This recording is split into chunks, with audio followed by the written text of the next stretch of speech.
प्रकृति भी एक चंचल कन्या के समान है। कभी तो ये हमें अपनी चमत्कारिक रचनाओं का आशीर्वाद देती है और कभी ये हमें अपना प्रचंड रूप दिखाते हुए बड़े पैमाने पर प्राकृतिक आपदाएं पैदा करती है। इसलिए जब प्रकृति की मार पड़ती है तो आप बेहतर तरीके से तैयार रहिए, क्योंकि उसका क्रोध किसी को भी नहीं बख्शेगा, उसकी अपनी अद्भुत रचनाओं को भी नहीं। पेश हैं 10 ऐसे हादसे जब पृथ्वी ने चीजों को एक भयंकर पैमाने पर निगल लिया। नंबर 10, बाटा काइगा क्रेटर। पूर्वी साइबेरियाई टाइगा में स्थित बाटा काइगा गड्ढा विशाल आकार का एक भूमि अवसाद है। ये जमीन में 1 किलोमीटर लंबा दबाव है जो 100 मीटर गहरा है। ये 1960 में चाहे अनचाहे ही बन गया था, जब एक जंगल के एक विशेष हिस्से को साफ कर दिया गया था, जिसके परिणाम स्वरूप इसके चारों ओर की भूमि धंस गई थी। तब से ये उस परमाफ्रोस्ट भूमि को निगल रहा है जिसकी बर्फ गर्मियों से पिघल जाती है। इसके परिणाम स्वरूप ये क्रेटर हर साल 15 मीटर बड़ा हो जाता है। इस प्राकृतिक घटना ने दुनिया भर के वैज्ञानिकों को हैरान करके रखा है। एक कारण तो है कि ये उन्हें इस बारे में अधिक जानने का मौका देता है कि जलवायु परिवर्तन साइबेरिया के भूवैज्ञानिक गठन को कैसे प्रभावित करता है। क्या जलवायु परिवर्तन से इस गड्ढे का बढ़ना और तेज हो जाएगा, या ये उसी गति से लगातार बढ़ेगा जैसे ये अपनी उत्पत्ति के समय से बढ़ रहा है। बाटा काइगा गड्ढा आज भी बड़ा हो रहा है और वैज्ञानिक इसके फैलाव का कोई अंत नहीं देख रहे हैं।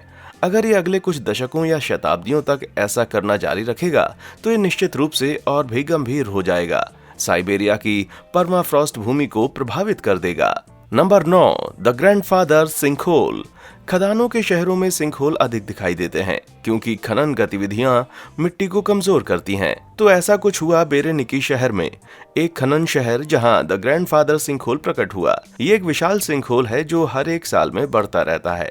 2007 में इसकी शुरुआत के दौरान ये 80 मीटर बाई 40 मीटर का था और 200 मीटर की इसकी गहराई थी। फिर 2012 तक ये प्रचंड रूप से बड़ा होकर 393 बाय 310 मीटर का हो गया और 237 मीटर गहरा हो गया।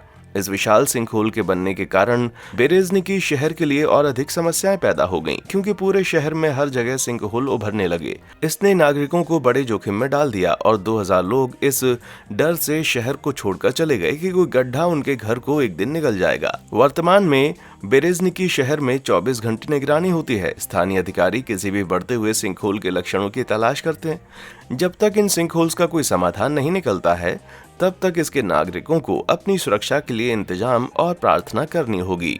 Number 8, the great blue hole. Sinkhole अक्सर जमीन और उसके नीचे का सब कुछ निगल लेते हैं। कभी कभी सिंकहोल पानी के अंदर से भी उभर आते हैं और पानी से भर जाने के बाद अनजाने में एक प्राकृतिक सौंदर्य की जगह बना देते हैं। बेलीज में ग्रेट ब्लू होल का मामला कुछ ऐसा ही है। The great blue hole 125 metre से अधिक की गहराई और 300 मीटर से अधिक की गोलाकार चौड़ाई के साथ दुनिया का सबसे बड़ा अंडर वाटर सिंकहोल है। इसके अंदर एक अति प्राचीन गुफा है जिसमें आप बीते हुए अतीत के अच्छी तरह से संरक्षित निशान देख सकते हैं। प्रकृति कैसे मंत्रमुग्ध कर सकती है, ये उसकी एक धरोहर है। इसमें पानी के नीचे रहने वाली कुछ विशालतम प्रजातियां भी हैं, जैसे विशालकाय ग्रॉपर, हैमरहेड शार्क, पैरेट मछलियां और भी कई। ये सिंकहोल इतना खूबसूरत है कि इसे यूनेस्को ने वर्ल्ड हेरिटेज साइट के रूप में सूचीबद्ध कर दिया है। दुनिया में और भी कई अन्य ब्लू होल हैं, जैसे कि बहामास में स्थित डीन्स ब्लू होल, जो कि दुनिया में दूसरा सबसे गहरा है और ये गोताखोरों के लिए इसकी गहराई और अंदर के जीवन का पता लगाने के लिए एक महान आकर्षण है। नंबर 7, डेड सी सिंकहोल। डेड सी लुप्त होने की कगार पर है। ये सिकुड़ता जा रहा है क्योंकि इसका जल स्तर प्रतिवर्ष कम से कम 1 मीटर गिर जाता है और जैसे ये काफी नहीं था तो ये विशालकाय सिंकहोल कहीं से उभर आया। ये न केवल यहाँ के निवासियों को बल्कि पर्यटकों को भी एक बड़े जोखिम में डाल रहा है। भूवैज्ञानिकों का कहना है कि इन सिंकहोलों का उभरना एक सामान्य सी बात है क्योंकि जल स्तर सूखता जा रहा है। नमकीन पानी की जगह धीरे धीरे जमीन से निकला ताजा पानी ले रहा है। इसमें खार की वो परतें घुलती जा रही हैं जो यहाँ की जमीन का आधार है। इसके परिणाम स्वरूप सिंकहोल प्रकट होने लगते हैं। अन्य सिंकहोलों में बड़े पैमाने पर जमीन के धंसने के संकेत पहले से दिख जाते हैं, लेकिन डेड सी के सिंकहोल अचानक ही प्रकट हो जाते हैं। वर्तमान में डेड सी में 4000 से ज्यादा सिंकहोल हैं।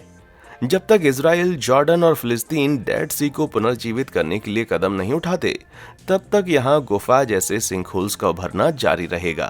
Number 6, Florida sinkholes. यदि आप फ्लोरिडा में रहते हैं तो आपको ये बात स्वीकारनी पड़ेगी कि आपको यहाँ जीवन भर सिंकहोल्स के साथ ही रहना होगा। चूंकि ये अधिकांश गीली भूमि पर बनाया गया है, फ्लोरिडा में सिंकहोल की बहुत अधिक संभावना है, जिसके परिणाम स्वरूप प्रतिवर्ष 6500 से ज्यादा सिंकहोल बन जाते हैं। और फिर यहाँ ग्राउंड वाटर पंपिंग का हद से ज्यादा इस्तेमाल होता है। इसके तहत में एक्वीफायर कहे जाने वाले अंडरग्राउंड जलाशयों से ताजे पानी को पंप करके निकाला जाता है। इस प्रक्रिया के हद से ज्यादा उपयोग के परिणाम स्वरूप एक्वीफर सूख जाते हैं, जिससे जमीन की नींव गंभीर रूप से कमजोर हो जाती है। अभी कुछ ही दिनों पहले इस जुलाई में एक विशालकाय सिंकहोल ने 2 घरों को निगल लिया और इस घटना में अन्य 11 घर प्रभावित हुए। सिंकहोल शुरू में 250 फीट चौड़ा और 50 फीट गहरा था। 1 महीने के बाद वो 10 फीट और बढ़ गया। हालांकि सिंकहोल अब स्थिर है, लेकिन इस क्षेत्र में कंडेम कर दिया गया है कि ताकि ये सिंकहोल फिर से खुल जाए तो कोई दुर्घटना ना हो। आज तक भी फ्लोरिडा राज्य के भीतर सिंकहोल अक्सर दिखाई देते हैं, और तब तो और भी ज्यादा दिखाई दिए जब तूफान इरमा ने राज्य के कुछ हिस्सों को तबाह कर दिया। Number 5, Fukuoka Japan sinkhole. Florida की तरह जापान में भी धरती के अंदर से आपदाएं आती रहती हैं। यहाँ के निवासी हर साल 1500 से ज्यादा भूकंपों का सामना करते हैं। इसलिए जब 2016 में फुकुओका में एक सिंकहोल दिखाई दिया तो स्थानीय अधिकारियों ने अपने नागरिकों की घबराहट को कम करने के लिए तुरंत कार्रवाई की। ये सिंकहोल JR हाकाटा स्टेशन के पास एक चौराहे पर उभरा और स्ट्रीट की 5 लेन्स को निगल गया। सौभाग्य से ये सुबह के दौरान हुआ था, इसलिए सड़क के धंसने से कोई भी व्यक्ति घायल नहीं हुआ। अधिकारियों ने बताया कि इस सिंकहोल के कारण पास में चल रहा एक निर्माण कार्य हो सकता था, क्योंकि इससे निकलता हुआ पानी अंडर वाटर सुरंगों से बह रहा था, जिससे जमीन के नीचे की मिट्टी भी उखड़ गई। फुकुओका के मेयर सोइचिरो तकाशिमा ने निवासियों से माफी मांगी और वादा किया कि वे समस्या को तुरंत ठीक करने के लिए आवश्यक कार्रवाई करेंगे, और उन्होंने ऐसा ही किया। स्थानीय अधिकारियों ने 2 दिनों के भीतर ही सड़क को ठीक कर दिया। ये उपलब्धि इंटरनेट पर वायरल हो गई थी। हालांकि ये कुछ हफ्तों बाद फिर से ढह गया और इसकी मरम्मत भी की जानी थी, लेकिन आपको ये तो मानना पड़ेगा कि इसको गजब की तेजी के साथ ठीक कर दिया गया। नंबर 4, क्वींसलैंड बीच सिंकहोल। जब सुस्ताने और मस्ताने की बात आती है तो समुद्र तट पर जाने जैसा और कुछ भी नहीं है, लेकिन कुछ अभागे कैंपरों के लिए समुद्र तट पर जाना अच्छा साबित नहीं हुआ। 2016 कैंपरों के एक समूह ने क्वींसलैंड के इंस्केप पॉइंट के एक बीच पर रात बिताने का फैसला किया। उनको बिल्कुल अभ्यास नहीं था कि 150 बाय 50 मीटर का एक सिंकहोल प्रकट हो जाएगा और उनके पूरे कैंप को निगल जाएगा, साथ में उनका सामान और उनके वाहनों को भी। एक कैंपर जिसने अपनी जान बचा ली थी, उसने कहा कि ये सब कुछ एक चमत्कार की तरह था, क्योंकि सिंकहोल इतनी तेजी से प्रकट हुआ कि उन्हें लगा वे सब मरने वाले हैं। लोकल गोताखोरों के एक समूह को नुकसान का आकलन करने के लिए भेजा गया, और उन्होंने जो वीडियो कैप्चर किया उससे साफ तौर पर पता चलता है कि सिंकहोल ने बहुत अधिक नुकसान पहुंचाया। जो एक समय एक सुंदर बीच था, उसके ऊपर अब ये विशाल भद्दा निशान देखा जा सकता है।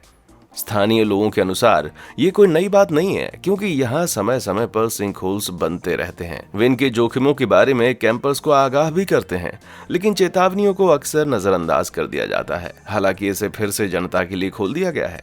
स्थानीय अधिकारियों ने उस स्पॉट से दूर रहने की चेतावनी दी है, ताकि लोग किसी सिंकहोल का सामना करने के जोखिम से बच जाएं। Number 3, Guatemala sinkhole. 2010 में ट्रॉपिकल तूफान अगाथा ने ग्वाटेमाला सहित मध्य अमेरिका के अधिकांश हिस्सों में कहर बरसाया। राजधानी ग्वाटेमाला सिटी में इस ट्रॉपिकल तूफान ने सिंकहोल के एक अग्रदूत के रूप में काम किया, जिसने परिणाम स्वरूप बड़ी संपत्ति का नुकसान हुआ, क्योंकि इसने 3 मंजिला कारखाने और पास के एक घर को निगल लिया। इस उल्लेखनीय रूप से गोल सिंकहोल की चौड़ाई 18 मीटर और गहराई 100 मीटर है, जो ऊंची इमारतों को ढाने के लिए काफी है। सिंकहोल के मूल कारणों की जांच के लिए भूवैज्ञानिकों को तुरंत भेज दिया गया।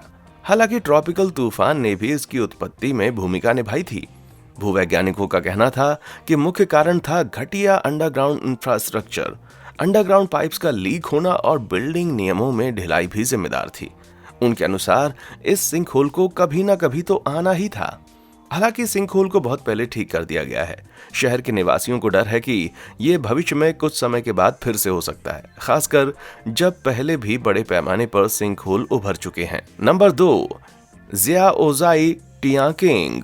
हालांकि सिंकहोल अक्सर भयावह होते हैं, चीन में ये भारी सिंकहोल एक शानदार दृश्य बनाता है। स्थानीय लोगों द्वारा हेवनली पिट यानी जन्नत का गड्ढा कहे जाने वाले ये सिंकहोल 662 मीटर गहरा और 527 मीटर चौड़ा है। ये विशालकाय सिंकहोल या टियाकिंग, जैसा कि इसे चीन में कहा जाता है, 10,000 साल पहले उत्पन्न हुआ था, जब सदियों की बारिश से चूना पत्थर की परतें बह गईं, जिससे प्राचीन गुफाएं भी ढह गईं और इस अद्भुत नजारे का निर्माण हुआ।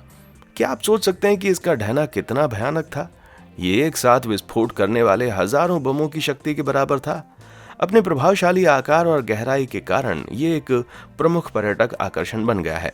ये भूवैज्ञानिकों, पर्यटकों और एडवेंचर के दीवाने बेस जंपर्स का ध्यान आकर्षित करता है। टियाकिंग 1285 से अधिक पौधों की प्रजातियां, क्लाउडेड तेंदुए जैसे दुर्लभ जानवरों का भी घर है। यदि आप शानदार स्थलों और दृश्यों से भरे एक एडवेंचर की तलाश में हैं, तो आप ज़ियाओज़ाई टियाकिंग को बिल्कुल अपनी यात्रा कार्यक्रम में शामिल कर लीजिए। नंबर 1, धंसता हुआ millennium tower. San Francisco, California का मिलेनियम टावर अभी भी दो परस्पर समस्याओं का सामना कर रहा है। एक, इसके वर्तमान में यहाँ के निवासियों के कई मुकदमों का विषय है, और दूसरा, इन मुकदमों के दर्ज करने का कारण। ये इमारत धीरे धीरे धंस रही है और झुक रही है। इससे यहाँ के हर एक निवासी का जीवन खतरे में पड़ गया है। इसके जमीन में डूबने की एक थियरी के अनुसार इसका कारण है लिक्विफेक्शन। ये वो प्रक्रिया है जिसमें ढीली मिट्टी संक्षिप्त रूप से तरल में बदल जाती है जब पृथ्वी के भीतर भूकंप जैसे छोटे मूवमेंट आते हैं। इसके अलावा, क्योंकि ये एक लैंडफिल पर बनाया गया है, ये प्रक्रिया होने की इसमें बहुत ज्यादा संभावना भी है। इसके परिणाम स्वरूप ये इमारत प्रतिवर्ष 50 मिलीमीटर की दर से धंस रही है। ये काफी चिंताजनक है, लेकिन मिलेनियम टावर्स को बनाने वाली कंपनी मिलेनियम पार्टनर्स ने अपने निवासियों को भरोसा दिलाया कि इसमें रहना फिर भी सुरक्षित है। इसके अलावा, कंपनी का कहना है कि ट्रांसबे जॉइंट पावर्स अथॉरिटी द्वारा पास में किया जा रहा कंस्ट्रक्शन दरअसल जमीन डूबने के लिए दोषी है, क्योंकि वे बहुत अधिक पानी पंप करते हैं, जिससे मिट्टी कमजोर हो जाती है। कंपनी इस बात का खंडन करती है कि इमारत के झुकने और डूबने का असली कारण अपर्याप्त नींव है और इसके खिलाफ तर्क देती है। हालांकि अब मरम्मत की योजना पर काम चल रहा है, लेकिन कंपनी इसका खर्चा नहीं उठाना चाहती है। बस हम आशा करते हैं कि दोनों में सहमति बन जाए इससे पहले कि प्रकृति अपना प्रकोप दिखाए, क्योंकि सैन एंड्रियास फॉल्ट लाइन वहां से बहुत दूर नहीं है और वैज्ञानिकों का मानना है कि कैलिफोर्निया में जल्द ही किसी भी समय एक बड़ा भूकंप आने वाला है। चलो, बस उम्मीद है कि वे सिर्फ समय रहते ठीक कर लें। इसके बाद भी अगर आप रिस्क लेने के लिए तैयार हैं, तो आप इनमें से एक कॉन्डो बहुत कम कीमत पर खरीद सकते हैं। $multi-million कॉन्डोज की कीमत औसतन $3,20,000 तक गिर गई है। क्या आप किसी ऐसे एरिया में रहने का जोखिम उठाएंगे जो जमीन में लगातार धंस रहा हो? मुझे अपने विचार नीचे कमेंट सेक्शन में आकर जरूर बताएं। हमारे चैनल को लाइक, शेयर और सब्सक्राइब जरूर करें। देखने के लिए शुक्रिया।